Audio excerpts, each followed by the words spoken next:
ફરી એકવાર મોડાસા નગરપાલિકાની બેદરકારી સામે આવી। મહાલક્ષ્મી ટાઉન હોલ ખાતે આજે અરવલ્લી જિલ્લા પોલીસ તેમજ લાયન્સ ક્લબ મોડાસાના સંયુક્ત ઉપક્રમે કાર્યક્રમ રાખવામાં આવ્યો હતો, જેમાં સ્ટેજના ભાગે ઇલેક્ટ્રિક બોર્ડ જીવંત વાયર ખુલ્લા જોવા મળ્યા હતા। જ્યારે મહાલક્ષ્મી ટાઉન હોલ નગરપાલિકાના અંડરમાં આવતો હોય તો હોલના મેન્ટેનન્સના નામે ખર્ચાતા પૈસા જાય છે ક્યાં તેવી આવેલા લોકોમાં ચર્ચાનો વિષય બન્યો હતો। આ જ હોલમાં શહેરના નાના મોટા કાર્યક્રમો તેમજ સ્કૂલના પ્રોગ્રામ થતા હોય છે, ત્યારે કોઈક મોટી જાનહાનિ થાય તો જવાબદાર કોણ?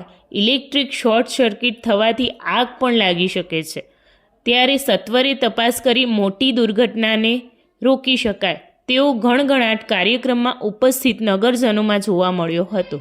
તો શું નગરપાલિકાના કર્મચારીઓએ અને પ્રમુખને આ નજરે ચડતું નહીં હોય કે બસ આવકનો એક જરિયો જ બનાવી દેવામાં આવ્યો છે તેવું લોકમુખે ચર્ચાઈ રહ્યું છે।